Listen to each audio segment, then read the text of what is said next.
Welcome to Techquila. This is the podcast where we talk tech while taking shots of tequila every 10 minutes. I'm your host, Daniel Reguera. With me today, as always, is your co-host, Mr. Eric Shulkin. Hello there. Woo! Yay. And we had a conflict of scheduling with a few other guests, so we couldn't get anyone on today. So it's just Eric and I. Dan, really, do we need anyone else? I mean, I feel like you and me, we could do this. We're interesting enough by ourselves. I think. I mean, I love our guests. Our guests bring unique and amazing perspectives every time we have them on. But as you can hear, Metro North train screech by my house. Forgot to close the windows. But this is the value of Facebook Live. But we don't need no guests. We don't need no guests. We are interesting enough, is what I'm trying to say, by ourselves. So, screw them. Right? I just shared to my Facebook. That's right. It's just you and me. Oh, thanks for reminding me. That's right. Gotta do that. I need to pour my liquor too. Alrighty. So what are you drinking? What are you drinking today? I'm drinking the same shit we drank last time. The Corazón de Agave. This is nastiness in a bottle.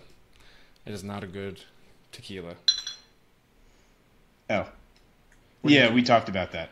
How we didn't like it. No, it was bad. What are you drinking, sir? What Alex and I had last time. The Herradura. Couldn't sound like more Italian, or I don't even know what did that was. Did I roll? Put too much. Very Put too much of a roll on the R. Too much roll. Okay, well, I'm all poured up. I've shared the Facebook link. Are you ready? I also shared the Facebook link. Oh shit! I'm so ready. Okay, here you go. Cheers, mofo. Oh, look at that Sailor Jerry. Don't buy it. Sailor Jerry's not good rum, by the way. Don't get it. Anyway. So I actually can't see you right now. Oh, do you just take the shot? You should see me. I haven't. I'm cheersing you. Oh yeah, I can't see you. Didn't you disable your video? I did. I had to. Anyway, here. Cheers. I'm holding my glass up. I miss you. I miss you. That's all. Sorry. Okay, cheers. Pretend you can see me. Cheers. 3, 2, 1, tequila. That is not good tequila. Timer started. Okay. We gonna hit it running on these topics. So, there, just really quickly in larger news, there was a second ransomware cyber attack, I believe 2 weeks ago, and it was effectively right after we posted the previous episode. Yeah, and this was again another leak of another NSA developed weapon that the people who wrote the ransomware used, and it specifically targeted. It targeted a ton of countries, but it hit Ukraine the hardest. Yeah. So yeah, that happened again. It attacked like a bunch of like government institutions in Ukraine. What was hit particularly hard was the private accounting firm that like develops like the accounting software for the majority of Ukraine's like economy. So think like, I don't know, TurboTax, but like bigger, I guess. Oh. I don't know. Like people rely on TurboTax, right? Around like tax time. But imagine like TurboTax like mattered like much more. Right. Like it's a third party software, like a private company that they targeted? Yep. So that's what was targeted. And I don't know, like it's like you said already, it's pretty similar to the last go around we had with the ransomware stuff, but what's a little bit different this time is how like it was even a little bit more focused around Ukraine this time around, which begs the question like, all right, like this is Russia, right? It's like even though like NSA technology was utilized again, like could that not in theory kind of be cover for a Russian state actor or Russian-sponsored hackers? I mean, they're not mutually exclusive. Right. Things leaking from the NSA and being used by Russian hackers is the whole trouble with this, right? We don't need to connect the dots there necessarily. They could be. You're right. They could be separate things. They're even Russia conspiracy against current administration aside, it think of it this way: if people leak, if the NSA leaks particular software, he went up to close the window. I don't think he can hear me.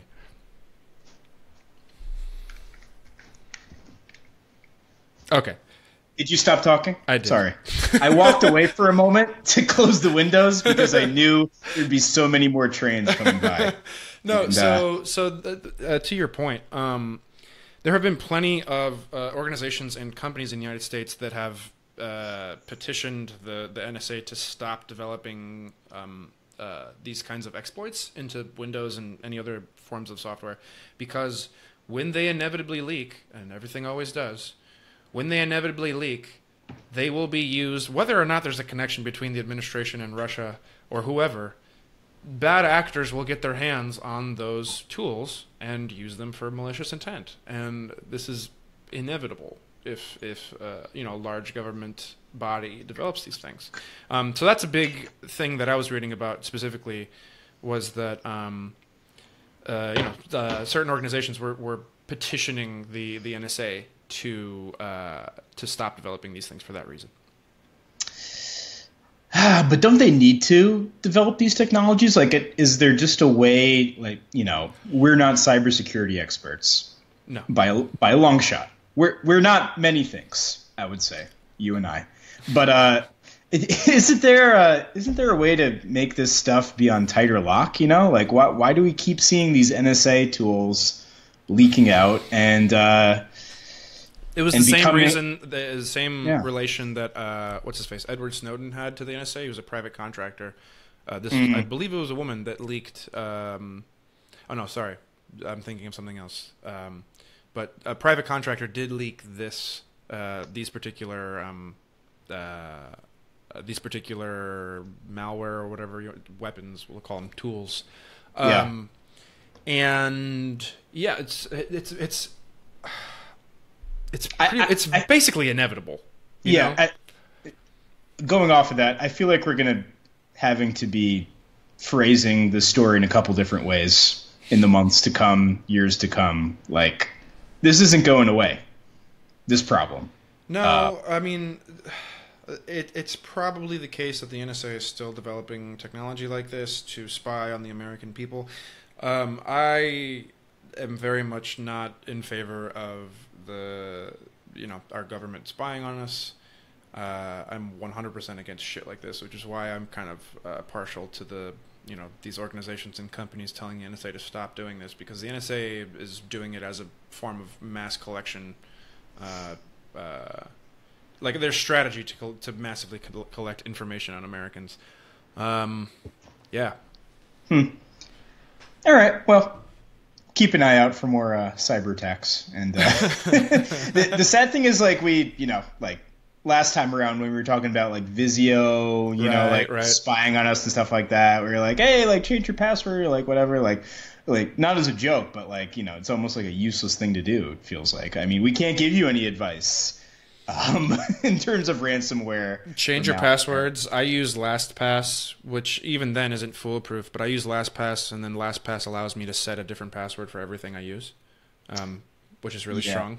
That's the best way to go about it. I guess change your passwords, but mainly just don't have the same password for everything. Yep. I'm guilty of that, or I was at least. I've gotten a bit better, but yeah, things like LastPass help you do that because they'll remember your passwords, and you have one master password, but it'll also generate passwords for you that are just random letters and numbers, like a series of 12 digits and letters, and I use that feature a lot now. And it'll also auto change passwords for you in the app, which is pretty fucking sweet. You just hit a button and it does it in some applications or in some services. Some good news actually on this front that I forgot to say. just today I read a news story that hackers tried to infiltrate the control grid of a few U.S. nuclear power plants. Oh, actually, that's good. But it's not good. But they did not get very far at all because those systems happen to be rigorously protected, and a lot of their stuff is on like dialogue or stuff like that or shit like that. You know what I'm saying? It's not like backed up to like a network. It's just kind of like disconnected. Right. So, you know, I mean, at least our nuclear power plants won't blow up. So that's one that's, you know. That's a pro. Yeah, let's take that as a win and move forward. Okay, we should move on to the next thing, correct? Yes, we absolutely should. Okay, so I'll let you take that. Yes. So we just talked about nuclear power. Bad for the environment, many say. I would argue, but keep going. Well, at least a negative stigma. Definitely a negative stigma in being bad for the environment. Something that could potentially be very good for the environment. I'm hearing echo. Sorry. It's gone? Okay. Something that potentially be very good for the environment. Volvo. Yes. Maybe you know Volvo. It's a major car manufacturer. Your mom probably drives a Volvo. That's your mom. I'm projecting. My mom and my dad. They drive Actually, I feel like the majority of the cars I've been in or have driven have been Volvos. So I guess I'm a Volvo family. This is a personal touch for you. It's a personal touch for me. This news really speaks to me. By 2019, here's the actual news. By 2019, Volvo is going to be making all of their models either hybrid or electric, and they are the first major automaker to pledge this. Yeah. To go about doing this. I think this is pretty cool. Yeah. So disclaimer, all effectively, maybe not all, but effectively all car companies have said they are going to do this. They just haven't like put a date to it. They're like, oh yeah, eventually we'll do it. Volvo's the first one to be like, no, by 2019 we will not have a pure gasoline or diesel car in our lineup. So yeah. Gauntlet thrown. I love it. Indeed. So yeah, that's an interesting little piece of news. Not much else to say. I mean, cool. I think. I don't think much else. I think it's a positive thing. I think it's shot time. That's what I think. I think you're right. I think it's time for a shot. All right. So I'm just not going to be able to see you. Is that what's going on? Yeah. But the people can see you, right? And the people can see me. Pod save the people. That's what matters. Pod save the people. It's a good podcast. Anyway, this is a good podcast, but let's not give other podcasts fucking our precious traffic, please. There you go. Okay, come on. I have my shot poured. I'm ready for you. Oh, you do? Okay, I do as well. Oh shit! You're using your Museum of Science and Industry beaker shot glass. Yeah, dog. This is what I'm going to be using from now on. Probably. Look at that. Eric hasn't had time to post our fucking video, but I tried. Eventually. Then I got lazy and stopped. Is how I would describe my work process. Eric Shulkin, ladies and gentlemen. It's my process for some other things too, but okay. Well, salud. You don't see it. For the Triple X podcast. My shot glass is up in the camera's face. Oh, okay. 3, 2, 1. Techquila. Cool. Oh. Don't. Ladies and gents, I'm putting up the bottle to the camera. Don't buy this. This isn't good. We bought this. Eric was here. Was it a week ago? 2 weeks ago. 2 weeks ago. And we bought this together. He had a great time in Chicago. We had a great episode. But this tequila's not good. Don't buy it. Well, I mean, can't win them all, right? No. Okay. So to dovetail, let me set the timer. I almost forgot. Yeah. To dovetail from that news, so France, and I don't know if it was, I guess their parliament passed this. I didn't exactly read what went through their political system, but the French, oh, that's what it was. The French environmental minister unveiled a 5-year plan to try to fulfill the French commitment to the Paris Climate Agreement, and part of that plan is to ban the sale of all petrol, meaning gas or diesel, run vehicles in the country by 2040, which is, I think, a laudable goal. France, I believe it was last year, banned the use of, I don't know if it was all or most industrial plastics in France. So they are making strides, and seeing news like this is encouraging. Yeah, I mean, this was a good week for the environment. It's kind of cool that France actually plans, let us say, plans. We don't know for certain yet. I mean, how good is France's word? Not to take shots at France, but they plan to do this for all petrol vehicles, take them off the road, go hybrid and electric, like Google. I like Volvo's doing. Jesus Christ! So an additional disclaimer: what they aren't doing is all the existing gasoline and diesel cars. They are not removing them from the road. They are allowing the older ones to exist. They are simply banning the sale of new ones by 2040. Which, if you're going to take a hardline environmental stance on things, isn't, you could do more. But to be fair, if you're grading on a curve, they're doing a fuck ton more than virtually any other country on this. Yeah. At this point. It actually sounds pretty reasonable, actually, when you phrase it like that. Like, just the sale. Not that, like, they're going to, like, track people down and, like... Right. Run their gas cars off the road. Well, and the same thing happened when conservatives were shitting on Obama for enforcing miles per gallon, new MPG standards. Like there was some conservative like talk show hosts and others that were like, "Oh, the government is going to hunt you down and take away your old gas guzzling car." And it's like, no, that's not how that works. That what they're going to do is they're simply going to make all new cars sold have to have this standard. Like that's all that means. And that's all it means in this instance as well. They're not going to go around and like take people's cars away. They're simply going to not allow the sale of cars that run on gasoline or diesel by 2040. Yeah. So what does this have to do with technology? I'll tell you, Dan. This is good news for one Mr. Elon Musk.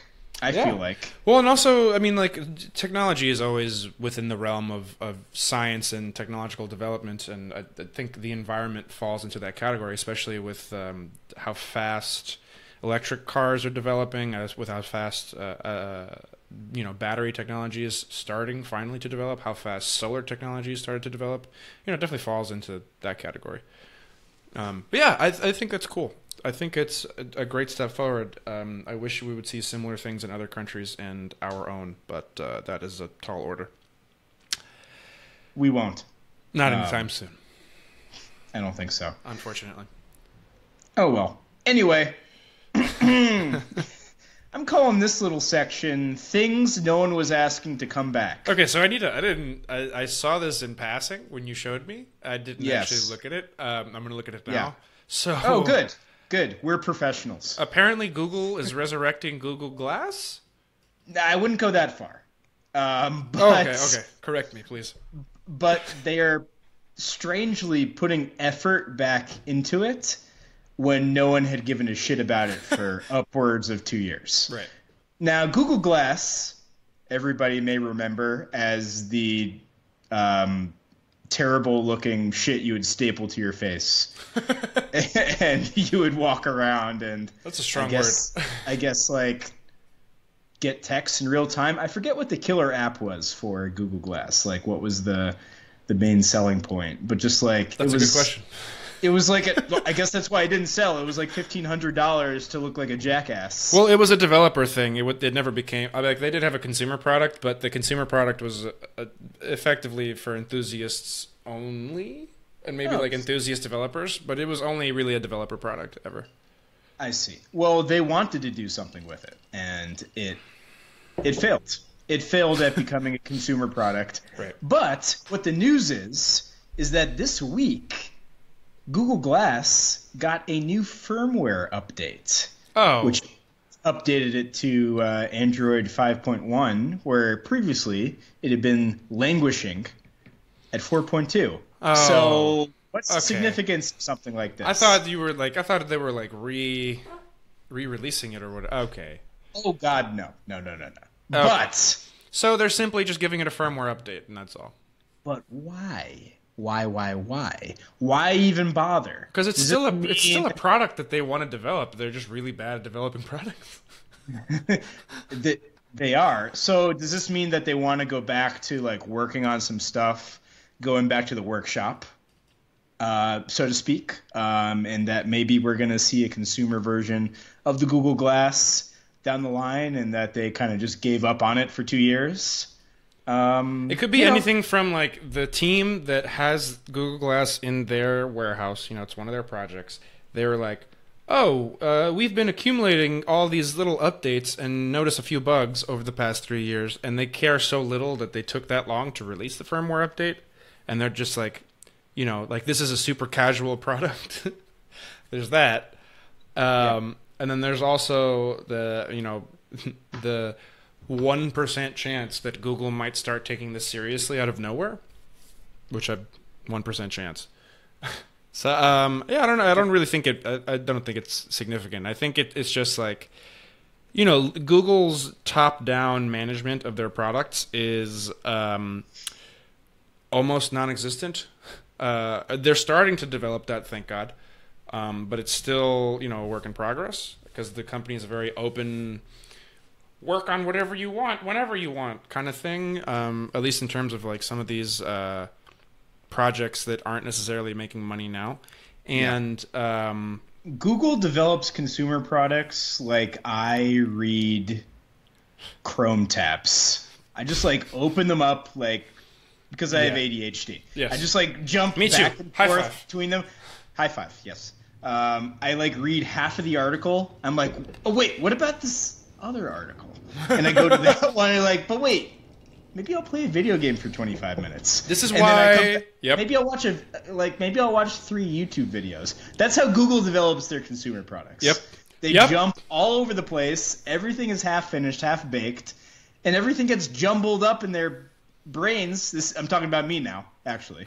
I don't know what I read. He just keeps projecting, guys. He just likes and projecting. I absorb nothing. I'm projecting about Volvo families. I'm projecting about how I read Chrome tabs. This is the projection podcast. Projection. Projection.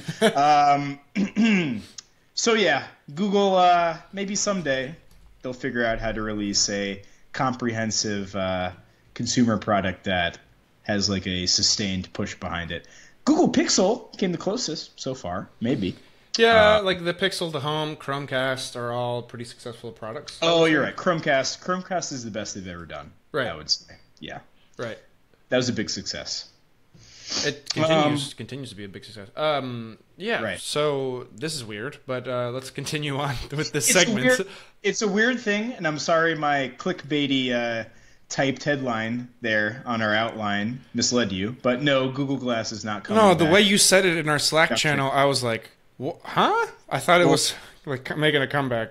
Because I'm a provocateur in my typing. Well, and like if you're prone to let like Google do like hype you, which I have learned to be impervious to, then I can see how this would hype you up.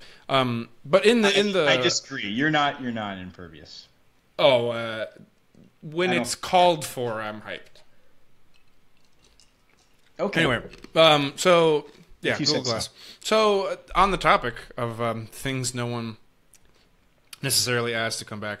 So the Samsung Note 7 has a like refurbished edition that they've already started selling in Korea a while ago, I think. Is this news that it's hitting the U.S. now? Is that what this is? Yeah, pretty much. I mean, I just brought this up because, like, why? Oh no, it's available in South Korea starting today. Sorry, I thought it was a couple weeks ago. It's today that it's available in South Korea. So, fuck. That is the timer. I don't see it making its way over here. It's time.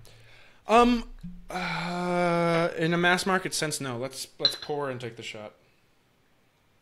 I'm ready. Is it my turn to count down? Yeah. Yes. Okay. Are you ready, sir? Yeah. Okay. 3, 2, 1. Salud. Ooh. That is alcohol. Oh. That is really not good tequila. It has, and I mean this in a bad way. Do not take this in a good way. It has like a sour peanut butter finish. Peanut butter finish. What? Yeah, like that's what it tastes like? In a like, imagine if peanut butter were watery and like had gone bad. Oh my god, you are making me gag right now. Over the air. The words you're using. Don't get this, guys. Corazón de agave? No. This is not good. Well, wait, I had the same shit you did, and I didn't quite get that. I am now. It might be because I'm currently drinking on the side a Cuba Libre that I made. Oops. Cuba Libre is the original rum and coke drink from Cuba. It's called the Cuba Libre because it was from the era during Cuban independence from Spain, and it's Coke, Bacardi, Gold, and a splash of lime juice. Shit is delicious. Anyway, it might be because I'm going from that to the fucking tequila. I could see that. I was gonna ask, are you like eating like peanut butter crunch? Peanut butter crunch. Love peanut butter crunch. Not a big fan of Captain Crunch. Ma, they got the peanut and the butter. The peanut butter. Anyway, okay. Peanut butter crunch was a top 5 cereal. I was more of a Reese's Puffs guy. Reese's Puffs? Hold on. I didn't start the timer. I'm going to do that now. Timer started. Oh, man. I can't believe you were allowed to have Reese's Puffs. That was like literally chocolate. It was sugar. It was just straight sugar. It was not even like... I could like at least like vaguely pretend that I'm getting protein from peanut butter crunch. I'm not. But like... Reese's Puffs. What else do you eat? It's the same shit. No, I haven't had Reese's Puffs in years. I don't even eat cereal anymore. What else did you have as a kid? As a kid? Honey Crisp. Okay. Apple Jacks. Fucking... Yeah. What about Sugar Smacks? What about Sugar Smacks? No. I have Fruity Pebbles and Cocoa Pebbles, though. Those are pretty good. I was about the Cinnamon Toast Crunch. Peanut Butter Crunch. Not a fan. As you said. Not a fan of Cinnamon Toast Crunch? No. It's weird. You know what You're weird. I loved Waffle Crisp. Waffle Crisp was my shit, and Cookie Crisp was also my shit. Waffle Crisp had like some of the most insane commercials I've ever seen. So did Cookie Crisp. It's true. That's true. Waffle Crisp had like literally a deranged animal as like its mascot. Wait, no, that's Cookie Crisp. The dog? No, I'm not talking. I'm Googling it right now. Oh my god! In the middle of the podcast. Yeah, I just want to confirm.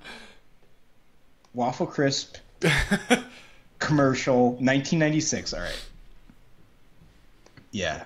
Let's see here. Wait.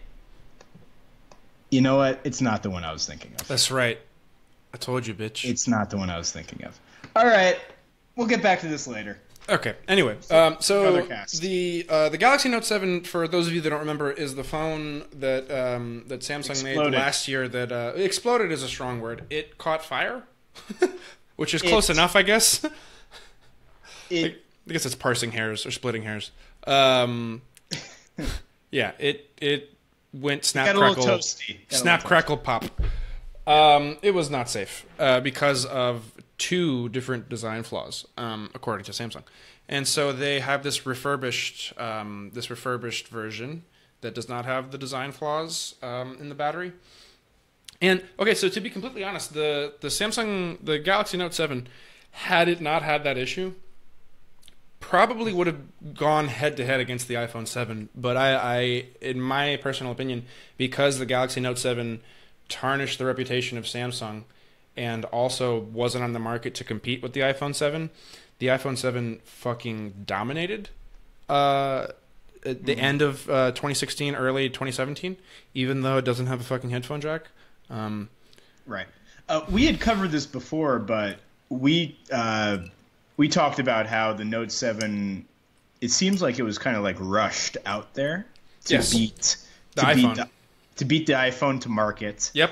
And they crammed just like too much processing power, too much RAM.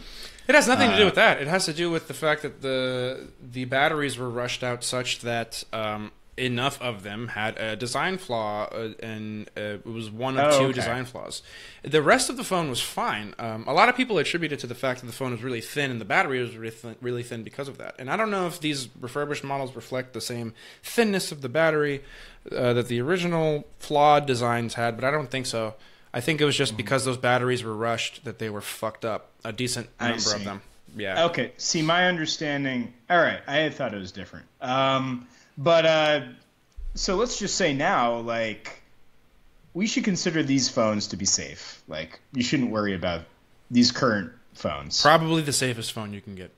Because, like, if there were a problem with these, like, goodbye to the company. Like, to be fair, Samsung has a wide portfolio of things they make. I mean, like Samsung, I don't know if they still do. Goodbye to the mobile division. Oh, absolutely. But Samsung makes everything from like, screens to chips for phones, for sensors, for don't they make battleships too? Yes, I was going to get there. That's how they started. That's how they started, motherfuckers. Well, they started. I think they were one of the companies that started processing raw materials like steel and selling it to the American and European markets, and then eventually started building boats, and then from there started building things like appliances, and then from there started building phones. Yeah. One of these days, I feel like we should really do like a deep dive into like just like how deeply entwined Samsung is with the South Korean economy. I would love to do a deep dive on the big tech companies like Apple, Microsoft, Samsung, like just one episode dedicated to those companies and like their main products. So like Apple, it would be like the Macintosh and the iPhone, and for Samsung, it might be their portfolio. Anyway, yeah. So that's their history. But anyway, they're releasing this phone. No one really wanted it. Although, to be fair, I'm sure there are some hardcore fans. Also, what I was going to say is that I think the Samsung Note 7, had it not had that flaw, had it not gone snap, crackle, pop, I think it would have been an excellent phone. It would have gone toe-to-toe with the iPhone 7. I'm not a huge Samsung fan, but I will still acknowledge that. Absolutely. I think just looking at the specs it offered, looking at how awesome the screen was. I mean, it was bezel-less, effectively, on either side. It would have competed big time. But that's that. Anyway, so moving on. Just real quick, the funny thing I found about all this is that just like they're calling it the Fandom Edition. Which is a weird fucking name, but I get it, but it's a weird name. Short for FE. They're putting it out as Samsung Note 7 FE, short for Phantom Edition. Here's my question, Dan. Who are these fans? Where are the fans? They're saying like, yes, I want danger in my pocket. I know a few people. I'm a fan of that. I know a few people who want this. I know a few people. That's like Ben Ravenny. He's not listening, but people who know him are. Anyway, he wants. Strong name. He wants this. He's a strong guy, I guess. The Phantom Edition is arguably not as bad of a name as Bixby, though. Have we ever explained what Bixby is? Bixby is Samsung's Siri or Google Assistant. And apparently it doesn't do anything better than Samsung or Google Assistant. And it's still pretty bad. And also that name sounds like a little English butler. Well, it's a dog butler, right? It's a little dog. That's a butler. No, it's not. It's a... sure. I thought I had heard that somewhere. That there's like a physical... That was on the Vergecast. That was on the... Damn it. So they lied to me? Yes. Fake news. Okay. Fake podcast. Okay, so Eric wanted me to look at this Google Blocks thing. Yes, I do. Take a look. I'm going to look at it live. Keep in mind, Eric, you can't hear what's coming out of my computer's audio, but the people who are listening on the Facebook Live will. Oh, great. And I'm sorry, people who are on the audio, you probably won't hear this. Virtual reality, you envision being immersed in beautiful, imaginative places. Okay. But without 3D objects to fill them, these places aren't nearly as How special. do you feel? How do you feel Today, at what you're seeing? 3D modeling is done on two-dimensional screens. People are on computers. But our world is not 3D modeling things. And designing for it shouldn't ice be cream either. cone. Modeling an That's ice cream why cone. we built Blocks. Google Blocks. A free app for the HTC Vive and Oculus Rift. Vive and It lets you Oculus easily Rift. create beautiful 3D objects in no time. Using a set of simple tools, you can insert shapes. Okay, but are these them, in Unity? them, or modify them. Or one of the other Once you've created platforms? your model, you can export it or publish it to the web for others to see. Or is this its you- own? Google Is this its own platform? What is this? I'm so confused.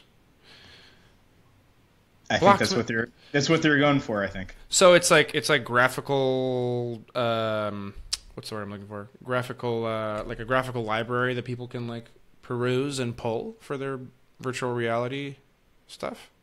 Yeah, it seems that way. I mean, like, so what Blocks is? Oh, it's an open source thing where like people upload their designs and you can like source them for your apps and stuff.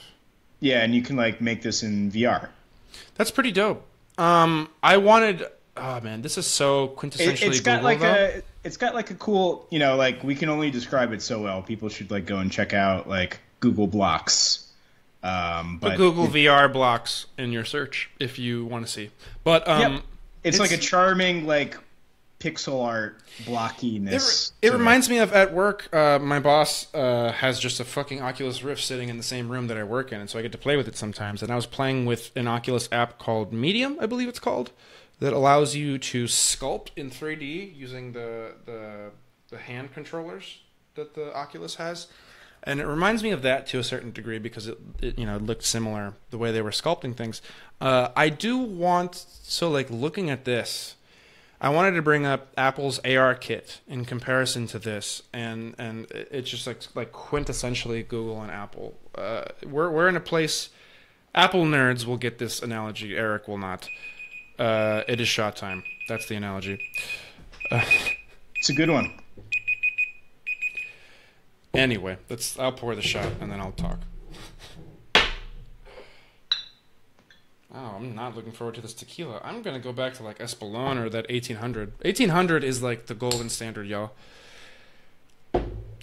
1800. That's what you want. Anyway, are you ready to drink? I suppose. All right, 3, 2, 1. Traguito. I don't have a lime to bite, and I need one for this tequila. This is a well tequila that costs what Espolón costs. This is a well tequila. And by well, people who frequent bars know what I mean. I don't want to explain what well means. Okay, so Eric, I wanted to bring up.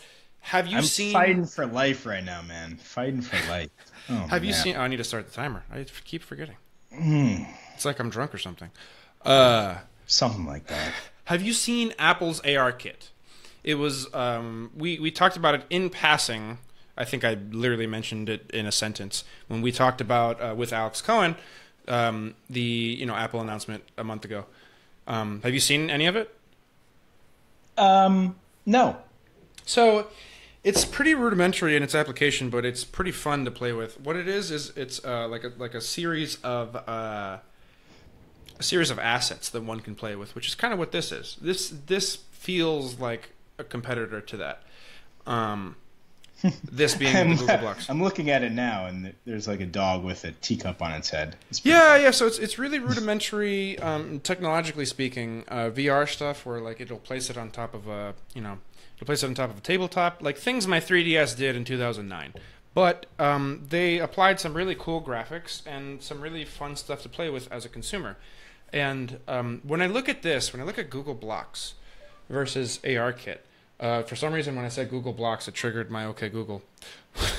Definitely recurring theme of this podcast. Triggered my Google Assistant. So when I look at this, Google Blocks versus Apple's ARKit, or even Project Tango versus Apple ARKit, it feels very much, and Eric, I might have to explain this analogy to you.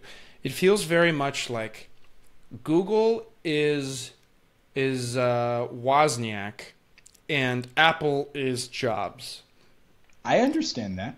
Do you know who Wozniak is? Yes. Okay, so you know. Wozniak is the guy who actually did the technical shit, and Jobs is the big idea showman. Yeah. Well, and Jobs understood the technical shit, but he didn't execute a lot of it. Yeah.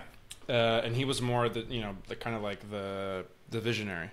And Wozniak made some cool shit, but without Jobs, one without the other would not have been Apple today. Seth Rogen played Wozniak, right? I didn't see that movie. Oh, it was pretty good.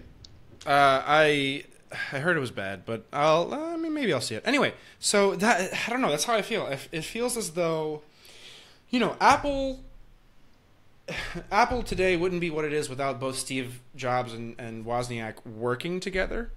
Mm-hmm. And Wozniak coming up with the cool technical shit, and maybe Jobs helping him a little bit, but more so helping in the visionary crafting of a product and selling it aspect. And Apple and Google kind of embody that in this, where like Google has Project Tango, which is technologically significantly more advanced than anything Apple's doing, at least like public facing, right now. But it isn't anything coherent. There are like 2 phones that have Project Tango. Project Tango is like it can map the room around you and in theory be able to map your home for like Google Maps or shit like that, just using the camera and like other sensors in the phone.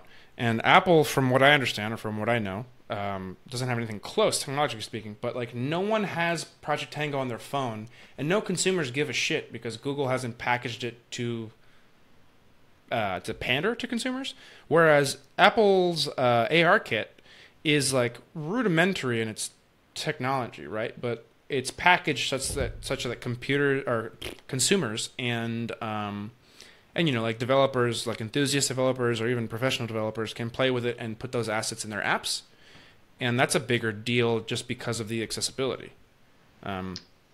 So you're saying Apple is more experienced at bringing like a consumer product to market that people actually use, while Google is kind of just like, hey, check out this cool shit. Yeah. Well, to be fair, this does seem like something that developers can utilize. It just doesn't seem consumer facing. It seems like it seems like an answer to ARKit is what I'm saying. Yeah. Well, it almost goes, it seems obvious to say it seems like it really feels like Google does not give a shit like how many like product successes they have, because like as it stands right now, they just make gobs of money off of their like AdWords. Right. So I mean, I feel like they should want to put out more successful products, consumer products, but like yeah, maybe they're not really feeling the heat yet. Oh, and they're slowly making strides towards that, but it's slow, right? Like, but it's taking like 10 years. Like, change is slow and painful. Such is the way of these things. But yeah, I don't want to go on forever about it, but that's that's what this looks like, right?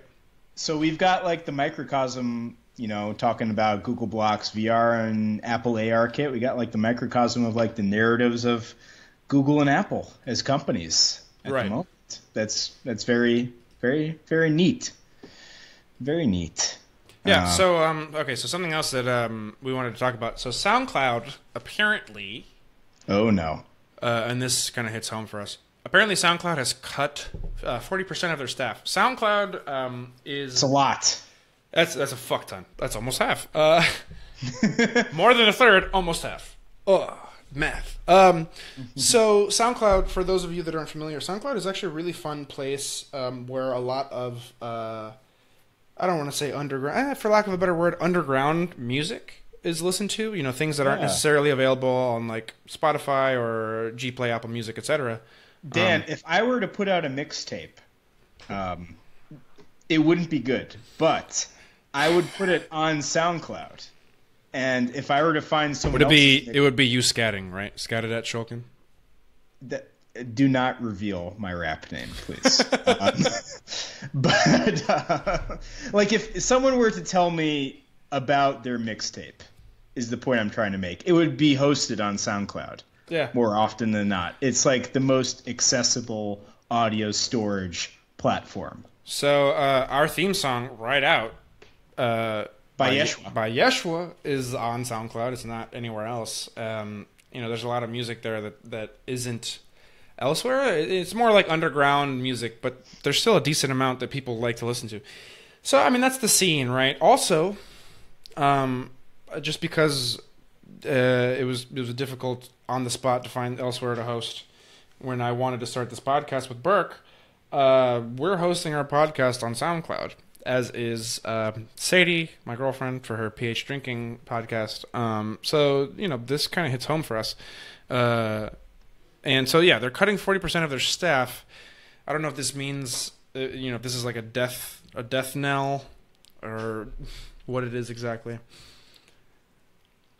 Death knell, I wouldn't quite go there yet, but they are running out of options. Yeah, and I mean, like a lot of these companies run either at a loss or break even. I know Spotify is currently being squeezed by Apple and Google's music services, which is unfortunate because Spotify is a huge player in the game that people love, but they're being squeezed, by the other companies, and also by the music industry in general. But this does not bode well. We might have to consider moving our shit from SoundCloud elsewhere. Anyway, so that's that. Ominous. Okay. All right. Well, on to happier news, I suppose. Something that we had previously said. Is it happier or more frustrating? I think it's more frustrating news. Well, I mean, in theory, it's happy news. But just like in execution, it will be frustrating. It's absolutely going to be frustrating. But anyway, so the SNES Classic, Super Nintendo Classic, was preceded by the NES Classic. Yes, that was discontinued after how long? It was like 3 months. Like 3-4 months. Fucking ridiculous. Due to supply issues and like nobody actually able to like buy it and like receive it. So maybe Nintendo's learned a lesson this time around with the Super Nintendo Classic. No. It will be offering how many games here? Let me see here. A decent amount. 21 different games. Some good ones in here, actually. I think a lot of those games are offered. Did you see the announcement that Nintendo made on the that Nintendo $20 a year service? I forget what the fuck it's called. The Switch's thing? Yeah, whatever. But it's on your phone. The way it works is the app itself is on your phone, and you pay the $20 a year. And they made it sound as if you can play some of the games on your phone, which would be fucking dope. If you could officially play SNES and like N64 and GameCube games on your phone, that would be pretty dope. But I see it being a fucking mess. I appreciate the attempt, even if it is a little bit of a mess. But to be fair, Super Mario Run, or Mario Run, whatever the app is called, and Pokemon Go, and this new Fire Emblem game apparently have been executed very well. So people like this new Fire Emblem game. I like Fire Emblem, some of the previous games, but I don't give a fuck enough to play it on my phone. If you do, holla at your boy. Get at me on Twitter, at Dan's a Nerd. I want to know what you think, because I'm actually curious about it. After the shot, we'll get deeper into the Nintendo part of the podcast. The Nintendo allotted part of the podcast. Oh, shit. Okay, so are you ready for the shot? I believe you should count down, because I've counted on most. That's right. 3, 2, 1. Techquila!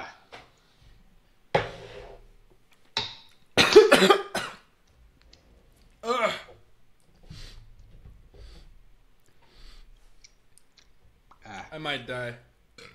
So I've run out of limes, but I'm biting back into old limes, and I'm finding a little bit of juice left. So that's it's a good all thing good. To do. It's all good. This is the first time since I was a teenager that I've gagged on a shot.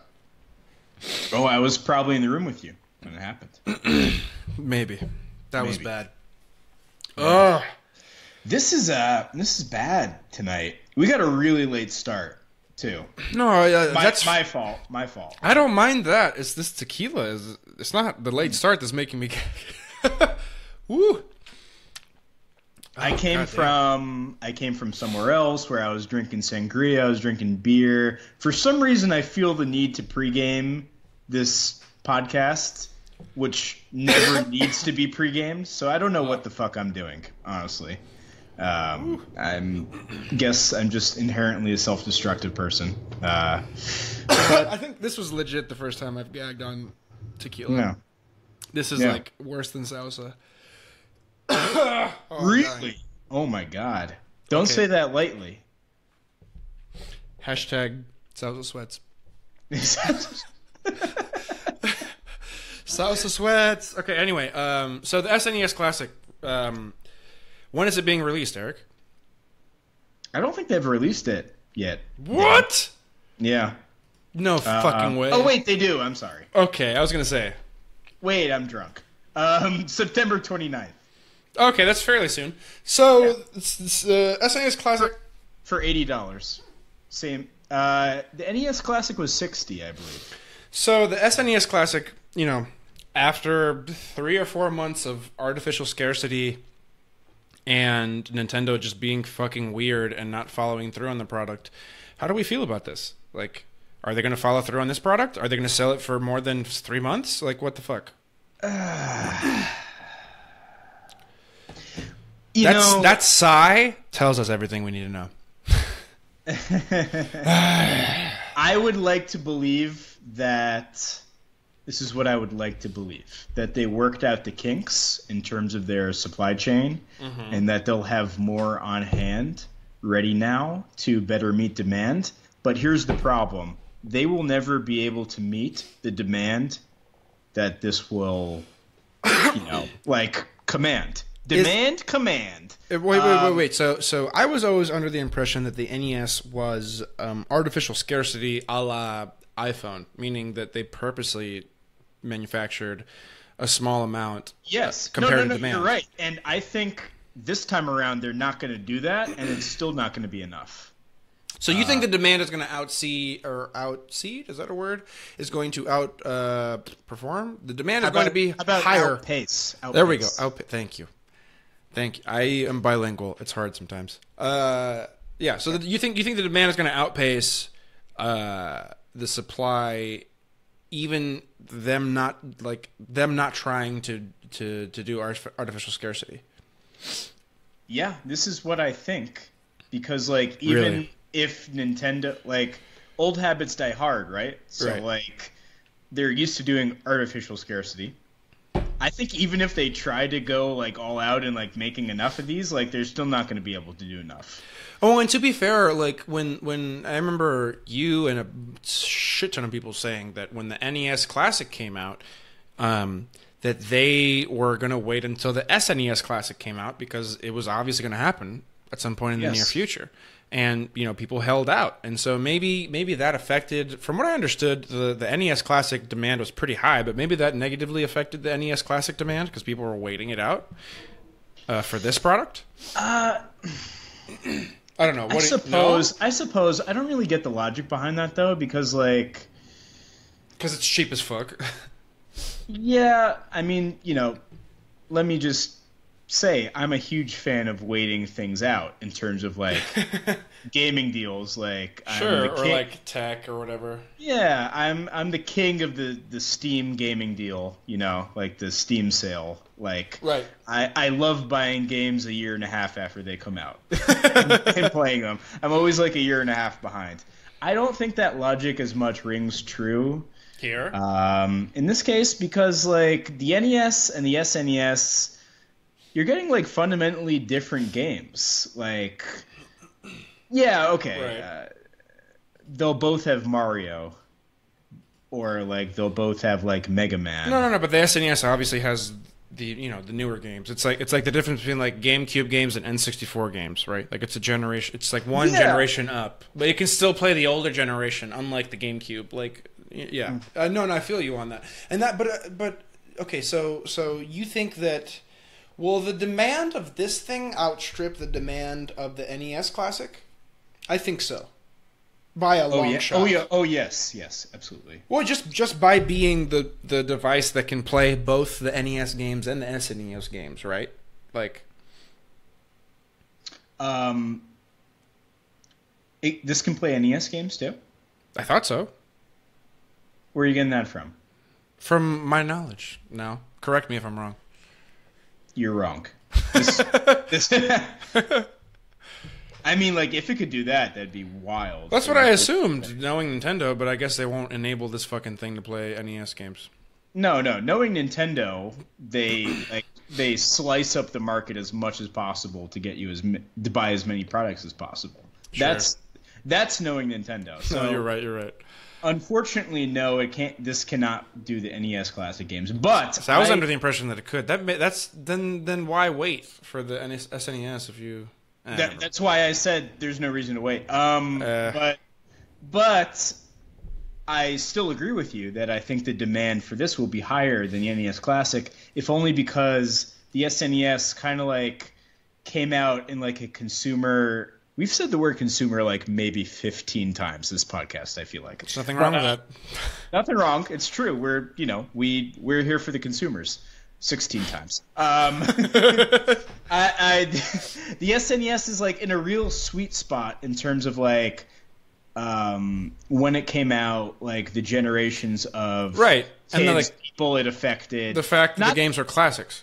Yeah. Not that the NES was irrelevant or anything, but like the SNES was a lot of people's childhoods. Yep. I mean, like last week, we had a conversation about Super Mario games, and people were reminiscing on Super Mario RPG, which I've never played. It looks like garbage. It's literally right here. No, I see it. I see it.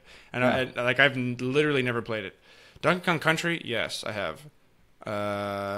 Listen, I could go through every fucking game on this list and be pretty hype for most of them. Like, I don't give a fuck about any of them. That's you, and I'm me. The end. Okay, so right. you think? But okay, so here's the question: will this product last longer than the NES Classic did, and why? Oh Jesus. Yes or no, and why? So the NES Classic lasted 3 or 4 months, right? That is what happened. Yeah, and they discontinued it for some like literally a mystery reason. They haven't publicly disclosed why. Okay. So yes, it will last longer. I think they want to let this simmer for like at least a year, percolate in the market before they like launch a 64 classic on us. Percolate. Yeah. That was a bong reference. Anyway. I totally missed that. Okay. And why? Because like the audience this serves is just like it's so big. Like you think it's a larger audience than the NES Classic? Just like for fuck's sake, like just give them time to find this and buy this. like just sell it. Stop pulling it. Like just like have it around long enough to sell it, and like it will sell. That reaction makes me skeptical. The "you're for fuck's sake" reaction, and knowing Nintendo, like I don't know, man. You're right to feel that way. But if we know anything about Nintendo, it's that they know how to keep us guessing. Yeah, and like part of me, I would much prefer to have these games available on Virtual Console on the Switch than buy this console. You know, like if I could get SNES games or N64 games or GameCube games on the Switch right now, which we can't at the moment, fuck buying this. Like, why would I buy this? I can play it on the Switch that I already have. You know what I mean? No, I don't quite agree with you there because I think there's also a really big market of people who would buy this and this alone, and they would not want to make the investment. No, that's fair. I'm just not one of them. I want to be able to have this on the Virtual Console. Well, you and me are not the typical like we are not the ideal buyers for this device. No, and I 100% agree with. I wasn't even alive when this device came out. I don't think it came out in the 80s, correct? No. This was early 90s. Was it? Yeah. Oh, I was under the impression it was late 80s. than I was. I just don't remember it. Oh. That is shot time. You know what? 1990. So, right on the dot. Oh, that was before I was born. Yeah, same. Yeah. Okay. Eric, I'm going to let you count down the shot. I'm going to try not to gag this time. You gagging makes me gag. So. I'm sorry. This is just not... Guys, listeners, for real, Tequila Corazón de Agave is corazón of bullshit. Don't get it. I tell you what, I've been liking mine, though. Herradura? That is what... oh, it is double R. You were correct in rolling it. I thought it was a single R. Don't doubt me. Never forget. You're like, I know my shit. That's what Nina had. Nina was like, this is what the Mexican Americans drink. It's like, all right. Well, I think we can now once and all confirm that I am one of you. You are a Mexican. You are now an American. An honorary Hispanic. It's an honor. Welcome to the fold. I love salsa verde. I always call you Enrique, but that's the Spanish version of Henry. I don't know the Spanish version of Eric. I think it's just Eric. Unfortunately. That sounds French as fuck, though. I know. That's what they said in Spanish class, though. I was like, my name's Eric. And they're like, all right, Eric. I'm like, fuck. That's it? All right, dude. I'm ready to take the shot when you are. Me too. All right. 3, 2, 1. Tequila. Oh, look. I didn't gag that time. That was some shit. So verdict on your end is a high demand, and even if Nintendo attempts to meet the demand, they're not going to, and that Nintendo will keep this for a long time. That's the conclusion? Long time, a year. That's compared to the NES Classic? Okay, so a year. Yep. Okay, so that's our conclusion. That's what I think. Okay, I mean, I don't know enough about these consoles to have an opinion. Okay, that is Eric's conclusion. If it does not happen, you can tweet him at binge_watch in anger and frustration when he's wrong. Oh, and definitely do that. Are we wrapping up right now? You don't want to talk about Breath of the Wild? Oh, no. I'm just telling him that. Oh, so you're just telling him how to put me on blast. Oh, yeah. And if he's correct, then you can just not tweet him at all. Yeah, nobody tweets praises. Are you kidding me? Exactly. Praises are not. Hey, nice nuanced point by you. Okay.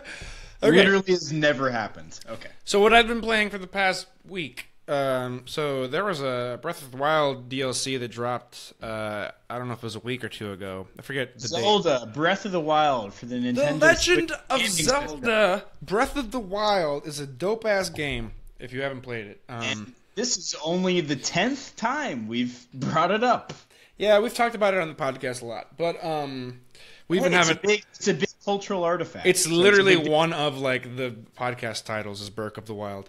But anyway, I feel like that was one of our better titles. That was a really good. You're welcome. Good one. Yeah, so the Breath of the Wild DLC, the first DLC pack that came out recently, I believe it was June 20-something. So it was about a week ago. Yeah, I bought it. The weekend it came out. I've been playing it for the past week. It is pretty damn fun. So they introduced this thing called Master Mode, which is just a really, really hard version of the game, where the monsters are significantly more powerful. But I decided, because there was all this additional content, that I would start the Master Mode. And the Master Mode doesn't apply to your previous save on the regular mode. It's its own different mode that you have to start from scratch on. Oh, so this is not like New Game Plus. This is like... Well, so everything else is New Game Plus, but the Master Mode is. And so I decided, because I was getting all this new shit, but I already beat the game on my regular save, that I would start the Master Mode save. And the Master Mode save is called that because not only is it significantly harder, but you literally only get one save in the game. You get one regular save and one auto save, and that's it. And those are the two you get to load from. Yeah, and the enemies are way higher level. And they also have these like random floating platforms that they can shoot at you from that was not available in the previous games. And very Mario-esque. Yeah. So the DLC includes that as well as a bunch of other shit. Like one of the things I discovered on the main plateau in the beginning of the game with this new DLC was a random chest in the game that contained a Nintendo Switch shirt that you can equip Link with, which was super like meta. Like it was like it was so meta. It was like seeing Link wearing a Nintendo Switch T-shirt was the weirdest thing. But yeah, the DLC is dope. If you haven't gotten it and you have the game, I highly suggest it. I think it's great. I have yet to experience the entirety of it. There are several other things. For instance, there's a Korok mask that was added. There's Majora's Mask was added in the game. There's a few other things that were added that I don't necessarily want to talk about right now. One of them is kind of boring. But yeah, the DLC is worth the $20. I think for the $20 you get both of this DLC pack as well as the next one that's coming up later in the year around I think it's December that they said it's coming out, but I'm not sure. It's pretty good for DLC, $20. For both packs? Yeah, it's pretty good. Yeah, I'm pretty sure that it applies to both packs, which is pretty fucking dope. Yeah. So I mean, like that's that. There's really not much else to say about it. I find it very fun. The second DLC is actually really interesting. I'm looking forward to it. It expands the stories of the champions, who are some of the main protagonists in the game, as well as Zelda herself, and it gives you some point of view shit from Zelda, apparently, which seems super dope. Wait, have you been trying those like trials, like the Master Sword trials? So the Master Sword trial I haven't tried because, again, I got the DLC and I started from scratch. Right. Oh, so you're not quite there yet. Right. So, I mean, if I did want to do the Master Sword trial, I could just go in my regular save and, do the Master Sword trial, but that would be kind of boring to me, so I haven't yet. But from what I've seen, it seems extremely challenging and really fun. Because that's what I've been, as a neutral observer, that's what I've been, like, seeing and reading about on the internet, like, people, like, tackling those trials. Like, and that seems dope. And it's, like, this is why Nintendo's, like, always, like, always very interesting and a unique player in the gaming world. Like, they will always, like, bring back, like, these incredibly classic concepts, like a 10-stage trial, like you have to like fight your way through like different stages of like bosses and stuff like that. You actually don't really see that kind of thing in game design as much anymore outside of Nintendo. So it's very punishing, and it brings us back to when gaming was overly hard. So for the record, for the second part of the DLC, there is an official release date apparently as of yet. But so to your point, actually in game there's something very similar to the Master Sword trial called Eventide Isle or Island, and I discovered this island like very, very early on in the game, and it was really fucking frustrating because I was really weak and I didn't know what was going on. And this particular island, what it does when you get to it is it strips you of all your fucking items, and you just have to beat the island without any of your previously found items, and you have to beat it with everything you find on the island. So all your weapons are gone. And so it's similar to this Master Sword trial in that aspect. I found that in like my first week of playing the game, and it was a huge bitch. Like it was awful. Just like the first time I got lightning shocked was on that island. Mm-hmm. Just so you know, like if you have like a metal item and there's lightning around, you'll get shocked and you'll die. Oh, yeah, I see. And like anytime you die on that island, you have to start from the beginning. You can't save while you're on that island. That island is a huge bitch. Anyway, I see that I'm boring you. Sir yawns a lot. I am so looking forward to buying a Switch, getting this game, experiencing it, enjoying it, and not saying a fucking word about it. Text on me this podcast. Text me when you're on Eventide Island because it's the worst. I am not going to subject our listeners to any more. Oh, please. Breath of the Wild. They love it. They eat this shit up. Listeners, do you eat this shit up? Do you eat shit? Get at us on the Techquila Facebook page. Let us know if you actually like when Dan talks about this. Or Pokemon, because I know I don't. I'm gonna roll my eyes at you. Roll away.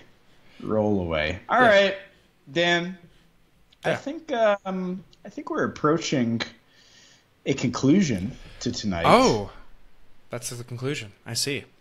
Okay. Yeah, there's some other things I want to talk about, but maybe save it for another time. Just absolutely not worth it. Well, I think we've come to a reasonable stopping point. Well, so on that note, thank you for listening to this episode. I'm waving at the people who are watching. Me too. I'm also waving. I can't see you waving, but I'm waving. So that's it for this episode. You can submit topics and articles for us on our subreddit. We now have a subreddit that I have somewhat stylized. It's not 100% stylized, but I tried a little bit at work. It looks okay. And that subreddit is, reddit.com r/Techquila. You can also catch Techquila live on Facebook, like right now. What up? Right the fuck now. That's right. Hello. And that is facebook.com/TechQuilaCast. You can also reach out to us on Twitter. Our handle is @TechQuilaCast. If you enjoyed this episode, please leave us a review on iTunes because it helps a lot. Share the podcast with a friend as well. These also only take a shot of your time. No. We're doing a shot after this. Anyway, okay, so yeah, leaving a review on iTunes literally only takes you a few minutes, but it helps a lot in reaching more people, as well as just suggesting the podcast to people. We very much appreciate that. If you love the show, then you're awesome. Please check out the Patreon page. For $1 a month, you can get access to our Techquila Slack community, where you can interact with us, the hosts, the guests, as well as other patrons of the show directly, which is really fun. We've had a lot of fun lately. With that said, our theme song is Ride Out by Yeshua, which is spelled YSHWA. Peace, y'all. Thanks for listening. Bye-bye. Bye.